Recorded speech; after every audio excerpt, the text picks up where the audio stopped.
Hello everyone, it's a cartoon race day. So what we have are a cartoon figure and a cartoon car. Let's start with the figure here. Resin Works. Alright, since 2019. Okay. It's the only cartoonish character that I've been able to find online that goes with these little egg-shaped vehicles, or these super deformed models.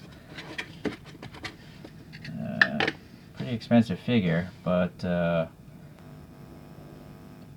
it is well painted. I have a whole box of 3D printed figures, and I haven't gotten around to painting them because it's so time consuming. So yeah, I'd rather just buy one. If anyone knows of some more 1/64 scale cartoonish looking figures, please let me know, because I'd like to get a collection of them because I'm collecting these vehicles now. Well, look at this guy. He's wearing like Onitsuka Tiger sneakers. I can't make that out. Maybe the YouTube will show it, but Spoon Sports, I think they tune Hondas, and then Arai helmet, that's a real deal. Auto Glim, I see. I think that's a Polish, or correct me if I'm wrong. And he's got the removable steering wheel. These things are cool. I used to have one in my Miata, so I always left the top down because no one's going to steal a car without a steering wheel. Okay, so that guy's alright. I think this guy is yeah, he's made of resin. I don't know if it's casted resin or if it's 3D printed resin. You can see the roughness in the paint, but it's still okay. It's, it saves me a lot of time from having to do this. So this guy will be featured, I think, in a lot of my future cartoon shaped reviews. So let's get to that now. So what we have is this brand. It's new to me. It's called Little Egg, and you can find these on AliExpress or eBay or whatever online retail shops. So, I have no idea when this came out though. Alright, let's get this in the bag. So that bag is helpful, I guess, to protect this case from a bunch of scratches. So I don't know, maybe the brand is called Artwork, and this is the series, because maybe Artwork does normal looking vehicles as well. Cute car. Little egg. What's down here? 1/64 scale, that's funny. That's obviously a generalization as far as the terminology goes. Alright, so there we go. This is a separate card, actually. And then, yep, there's some tape holding this thing together. There seems to be one screw holding it to the base. I am not going to remove this because it has sensitive parts on it.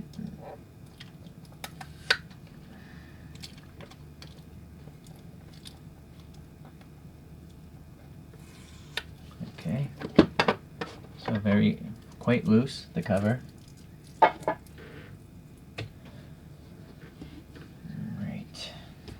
So let's just see what, oh, well, here's a plate here, limited edition. So not many of this livery out there. Alright, so I pulled up the #1 car here.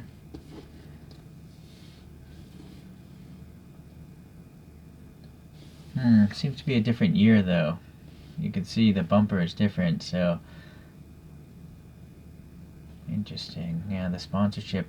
Or possibly, maybe this brand made this casting, with the intention of just having it be the road-going car or different years of this particular car. And so that's why the vents here don't match up with those round holes there. Alright, but the mirrors do match. They're red, and then a lot of sponsorship matches. This Philips Car Systems, this whole livery here. Okay. Try the side view because it's always fun to see how deformed it is. And it seems roughly like a 2-to-1 ratio where they squish it lengthwise in half. That's what I'm thinking they generally go for. You can see the black wheels, pretty nice. Alright. This rear view isn't the #1 car, I couldn't really find rear views of the #1 car, but I think the livery is the same.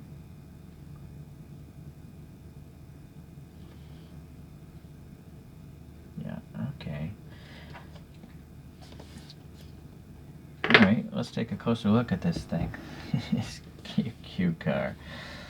Or egg car. I think they call it Q because choro-q is the line that pretty much introduced the world to super deformed cars. Okay, well, let's I guess start from the side here. Yeah, unfortunately, you know, the wheels being black, it's pretty hard to see the details. It's just, but they are there. There's a center knockoff, and then you have all those perimeter. They're supposed to be holes, but they're not hollow. They seem to be blanked off. I don't see any light getting through. But it's nice to see that the tires do have printing on them, the Bridgestone. I kind of feel like the wheels are identical. It's only the tires that are shaped differently. So that's similar to a choro-q. But the front tire is very short as far as the sidewall goes. So that's not the same type of tire you'd find on a choro-q. Alright. So now looking at the graphics, I think those are all decals because I almost feel like here at the door, I think there's an air pocket right there in this channel for the door cut. Yeah, so, which it kind of makes sense in this case. I don't know if you'd be able to tampo print on such a convoluted surface. Maybe it can be done. Maybe it can't. I'm not sure. I don't own a model factory. This is the race car's driver's name, Ludwig. He came in 4th place for the 1993 DTM season, which I believe is this car was running in, this #1 car. Yeah, it looks like there's a bunch of air pockets here under the decal, so you definitely don't want to handle this with your own fingers. This is never going to leave this base. Alright, let's go around to the front here. You can see the mirrors, you know, the short stalks. They're pretty cool. I don't think they're evenly placed though. Like this side is much higher than that side. Yeah, there's a hole there, but it's just angled differently. You'll see here it's got a photo etched Mercedes star there. So that's nice. It's nice to see this Baumler license plate there. And that looks like it's a separate piece. See how there's an edge? It's not following the bumper. Unfortunately, the Bridgestone decal is missing a chunk. The G is missing the top part, so that's too bad. Wow, this actually goes in quite a bit. And now you'll see a red photo etched tow hook there, so that's a nice detail. The headlights look pretty good. I mean, it's a clear lens, and the orange separation is good, but then behind the clear lens you have those light buckets with light bulb indications, so that's really three-dimensional. There's good depth to it, right? Very nice. This little chin spoiler seems to be a separate piece. I think it's literally touching the base. Yeah, look how thin that star is. The grill here, yeah, whoa, that goes in a lot further than I thought it would as well. But there's black paint in there. So pretty deep grill. And then it's a chromed plastic piece. Very nice. Separate piece. The one central wiper blade is a photo etched piece of metal, painted black. And then again, decals here on the windshield banner. Yeah, that air pocket's too bad. Yeah, I can't get, oh well, I don't want to tear it. Come around here. Yeah, more decals. A lot of air pockets, I think. I think the windows are just totally blacked out paint. So I think this is just one resin casting and then they painted everything. Because you can see the silver there. Alrighty.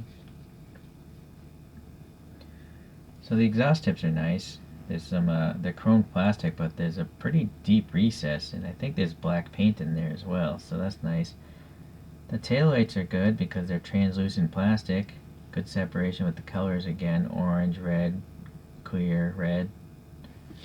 And then again, there's a tow hook here. In this case, it's actually bent a little bit, so that's too bad. I'm gonna have to try to bend that a little bit afterwards, bend it straight. This wing is kind of chunky.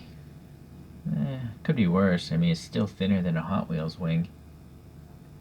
And that must be a separate piece. Quite a seam there. Yeah, some more air pockets here where the body creases are. Alright. So it's very shiny though. Look at the gloss here on this smiley face. This clear coat is very thick. Let's get to the roof here. Yeah, look at the reflection here. Look at the pick edge. It's almost perfect. So this roof's paint job is actually perfect. There's no orange peel at all. What about the reflection here in the front hood? I'm not sure if it can. Well, I'll try to reflect off the Bear.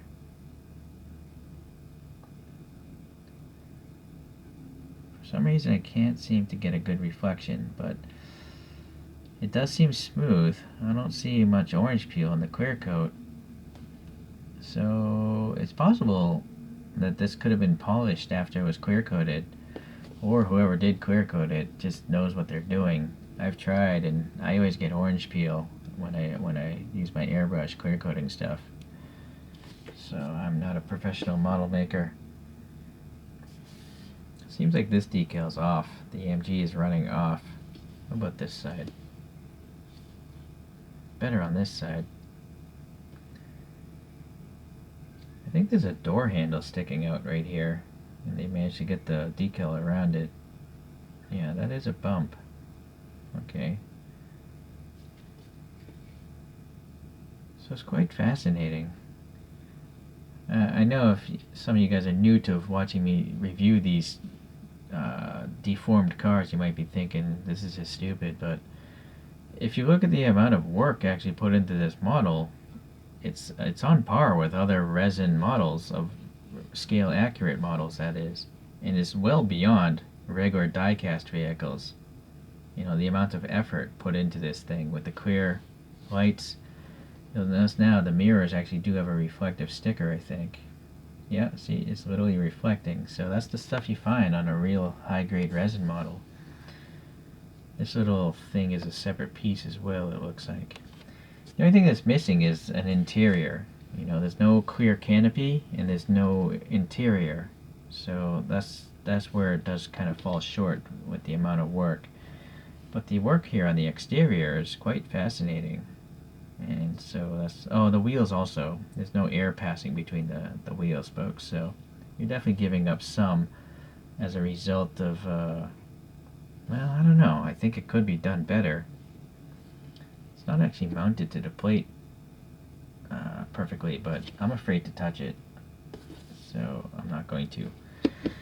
Alright, let me back out here and let's compare it to a couple other models.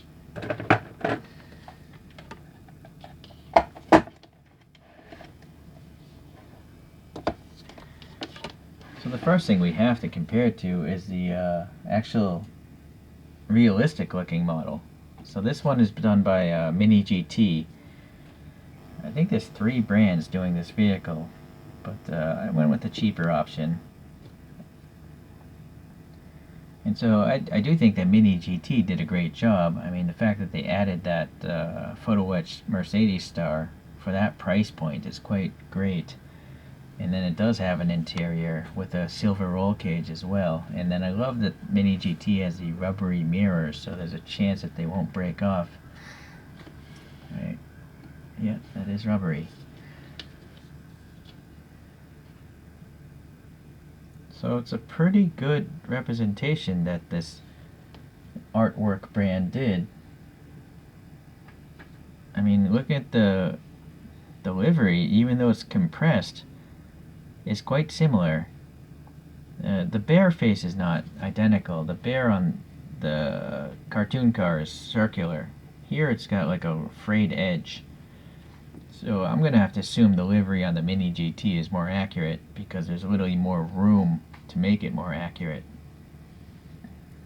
But still, I'm pretty happy. Alright, let's get this guy out of here and compare it to some other choro-q cars. I only have 2 other competition cars in this deformed class. So this first one is a Supra from the 2001 Japan GT, Super GT.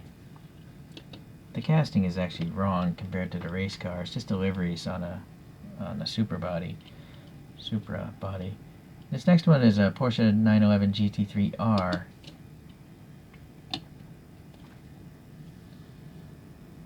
So choro-qs are definitely a lower grade.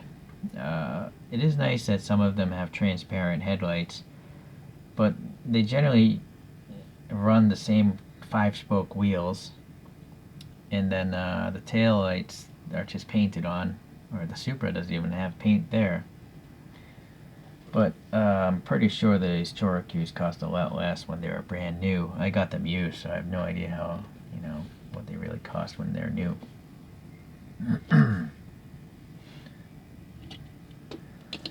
Alright, so this guy.